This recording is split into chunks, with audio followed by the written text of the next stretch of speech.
Zoey and Blaine, former lovers, are unexpectedly reunited when she becomes his interior designer.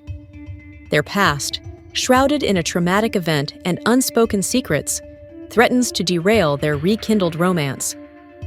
Zoey harbors a secret, a son from their past. Will their love survive the weight of their secrets and the ghosts of their past, especially when Blaine learns about her son? Can they overcome the past and build a future together? When Zoey came back inside after walking Blaine out, she saw her mother sitting in a daze, and Ziva was still locked in her room. "Sit down. I still have something to tell you," Gloria ordered Zoey, pointing at a chair. Zoey didn't dare to disobey, so she had no choice but to sit down and listen.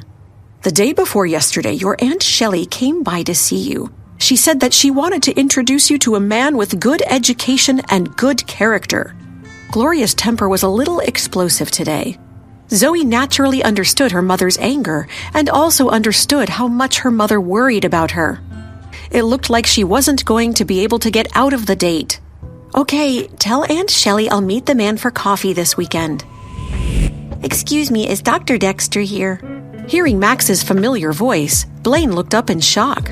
"Max?" Astonished, he put down the document in his hand and stood up.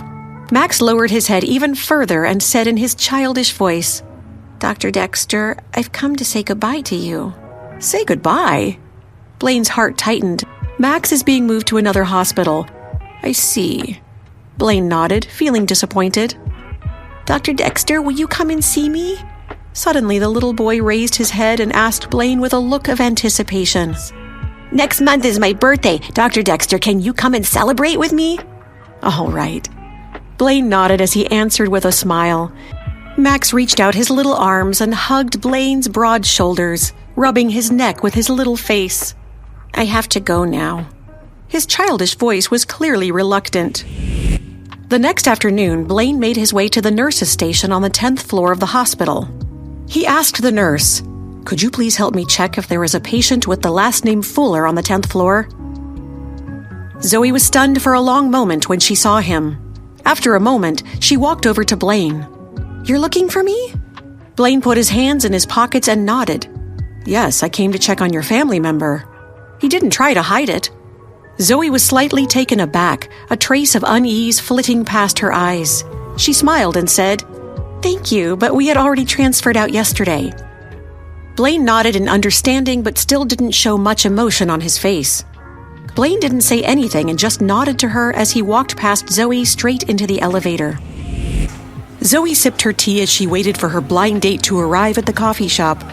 When Zoey saw a middle-aged man in his 50s with a paunch and an obvious toupee on his head approach her, she wanted to bolt, but it was too late.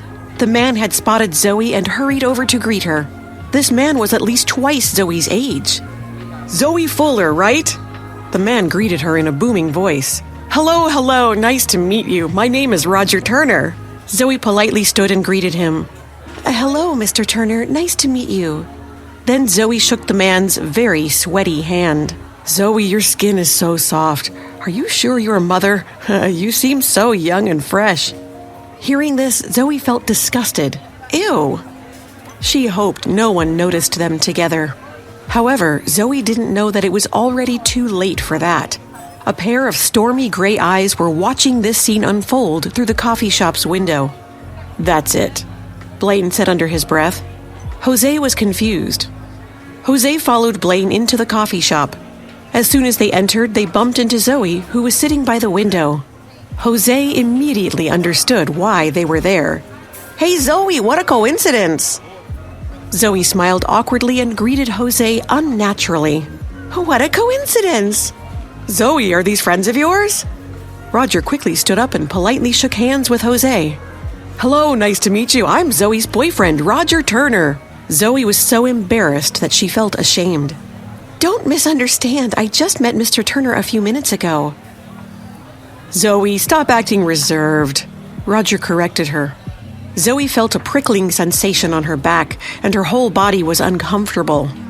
She noticed Jose and Blaine hadn't budged and were still standing in front of the table, watching the show. "Mr. Turner, I really don't think that..." Before Zoey could finish her sentence, she was cut off by Roger, who grabbed her hand with his sweaty own. "Let go of me!" Zoey struggled to pull her hand back, but couldn't break free, and she was quickly moving from feeling embarrassed to angry.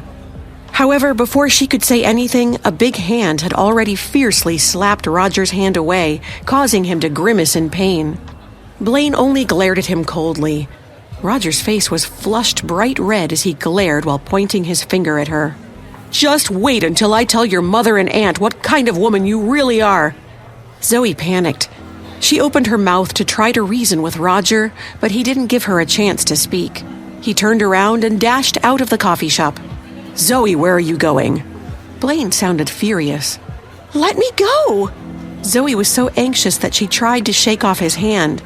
"I have to apologize so he doesn't tell my—" Before Zoey could say the word mom, she was interrupted by Blaine's incredulous shout. "What do you mean apologize to him?" Blaine pulled Zoey towards the parking lot.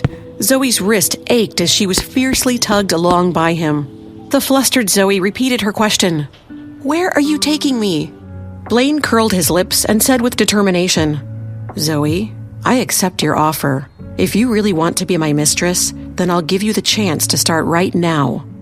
"Get in," he ordered her, his face cold as he held the door open for her. "Get in," he ordered her, his face cold as he held the door open for her. Zoey bit her lips and looked at him with the slightest bit of hesitation. "What, scared?" Blaine raised his eyebrows mockingly. Zoey pursed her lips, suppressed the panic in her heart, and got into the car. However, before she could make a decision, a powerful arm suddenly wrapped around her slim waist. With little effort on his part, Zoey's entire body was easily scooped up by Blaine. A satisfied smile appeared on Blaine's face. The car drove slowly back to his place. Zoey was so tired she fell asleep. Zoey didn't know how long she had slept. When she finally woke up, her body was soft and she felt extremely relaxed. However, her arms felt like they were being pressed down by something heavy. It felt warm and hard. She opened her eyes in a daze and found that she was lying on Blaine's large bed. The first thing Zoey saw when she opened her eyes was Blaine's flawless sleeping face. The moment Blaine woke up, his eyes immediately tightly locked onto hers. There was not even a trace of sleepiness in his eyes. Zoey almost suspected that this man had only been pretending to be asleep. Zoey immediately retracted her hand as if she had done something bad and got caught red-handed. She had an awkward expression on her face as she revealed a shy smile. "You're awake?" He smiled wickedly and reached out and teasingly pinched Zoey's cheek, which was as red as a tomato. "I'm hungry. After you take a bath, cook for me." His casual actions were like a joke between a couple. It made Zoey's heart flutter. Zoey pretended to be calm as she pouted and said unhappily, "I'm not your nanny." "Mistresses are not responsible for the filling of the stomach?" he asked her. Zoey looked away disgruntled. With regards to the word mistress, it was obvious that she was not used to being referred to as such. Blaine smiled evilly, his fingers teasingly caressing her cheek, moving along her forehead to her ear. "Since you can't solve the problem of food and drink, then I can only let you first solve the problem of warmth for me." Zoey's eyes widened and her face turned red.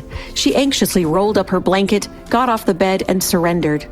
All right, stop messing around. Would you like me to cook for you, Blaine?" "Great idea, Zoey." He grinned. He figured after eating and drinking to their heart's content, they would have the energy to return to bed and not sleep. "Can I borrow some clothes?" Zoey asked as she moved towards the bathroom. Blaine closed his eyes and lay back on the pillows. He said, "Pick whatever you want out of my closet." Zoey walked into the closet with the blanket in her arms. After showering and putting on one of his white button-down shirts, Zoey walked back into the bedroom, drying her hair with the towel in her hand. But Blaine was gone. She suspiciously left the bedroom. Blaine patted Zoey's back and said, "Go and dry the rest with a blow-dryer." As she was searching in the cupboard for the dryer, Zoey saw a black shadow approaching from behind her, and she felt goosebumps rise on her arms. Zoey was about to turn around when she felt strong arms wrap around her waist, and her entire body was pulled back from behind, tightly shackling her to Blaine's strong chest. "Blaine, what are you doing?" Zoey asked him as she struggled for balance, having been pulled up on her tiptoes. "I want you." His rough voice resounded from behind her. He was a man of almost 30, yet the moment he saw her, he immediately went back to being an impulsive and randy teenager. He kept wanting her over and over again, to the point that he didn't even want food. Only her.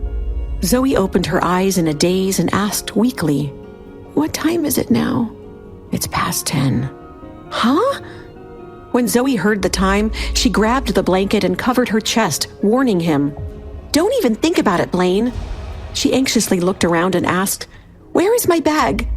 Blaine seemed to be worried that she would leave at any moment. "What's wrong?" "My cell phone is in my bag."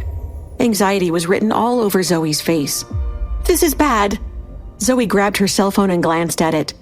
Zoey pouted and shushed him. "I need to call my mother. Don't make a sound."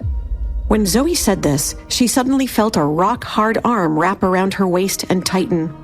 Her delicate body was then pulled back into Blaine's strong embrace. Blaine didn't say a word, but he didn't need to. Blaine was staking his claim.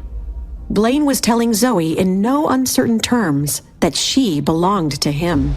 Zoey was still on the phone with her mother when Blaine's arms wrapped around her waist possessively. "Mom, look, bottom line, my blind date was an obnoxious jerk, and Aunt Shelley should have known not to set us up in the first place. I'll tell you all the details when I get home. Is that okay?" Zoey then quickly disconnected the call. Zoey heaved a sigh of relief when she realized that her mother hadn't seemed to notice anything unusual during their call. Zoey was a little surprised when she saw the serious expression on Blaine's face. She sighed and pouted. "I can't possibly tell my mom that you were one of the two men who helped me." "Why? Am I the devil or a woman-chasing monster?" Blaine's dark eyes glimmered. Zoey hesitated for a moment but finally told him the truth. "She told us to stay away from you." Hearing Zoey's explanation, Blaine raised his eyebrows. She thought he was going to say something in reply, but after a pause, he just said, "I'm hungry." It was clear to Zoey that Blaine was unhappy to hear that her mother didn't approve of him. He was just trying to hide his discomfort. No one liked to hear that someone didn't like them, but then again, this was Blaine. After taking a deep breath, she said, "I hope, that no third person knows what's going on between us, especially Sophia and my family." Zoey's voice grew softer as she finished speaking. Blaine didn't reply. After a long moment of awkward silence, Zoey heard him chuckle.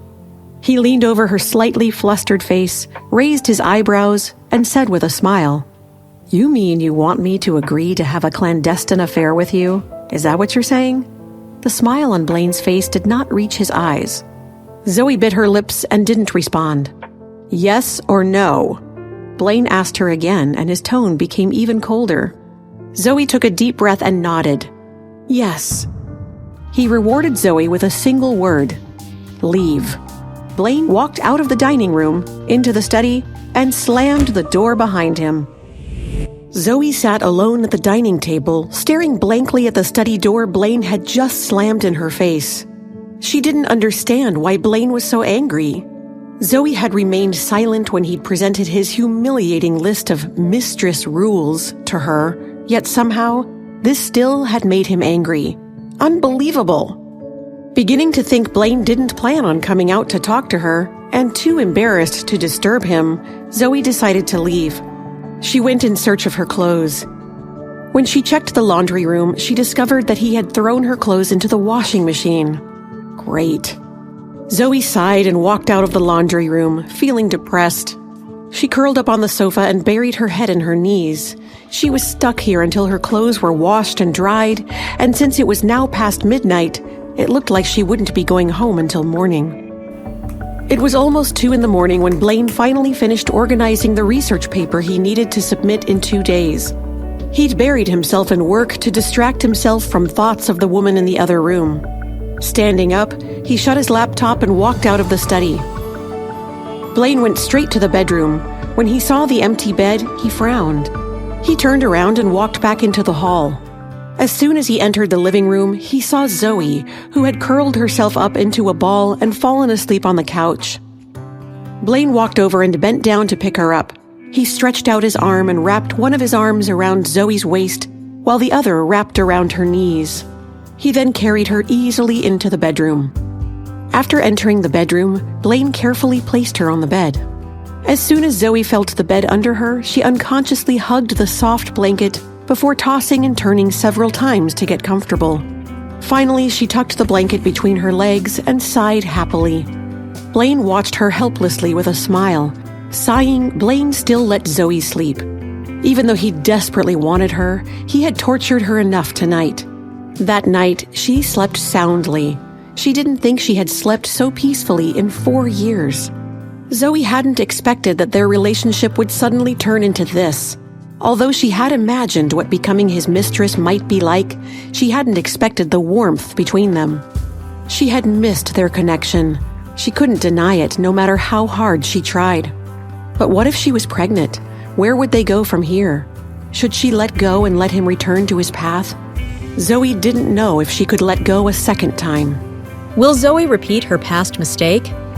Will Blaine get away with his behavior all the time? As dawn broke, casting long shadows across the room, Zoey wondered, would she succumb to the forbidden allure of this man she was fond of? Could she trust him? And more importantly, could she trust herself? Hi, Zoey here. If you are wondering what happens next, then download the Pocket FM app and listen to the exciting episodes of Rekindled Heartache now.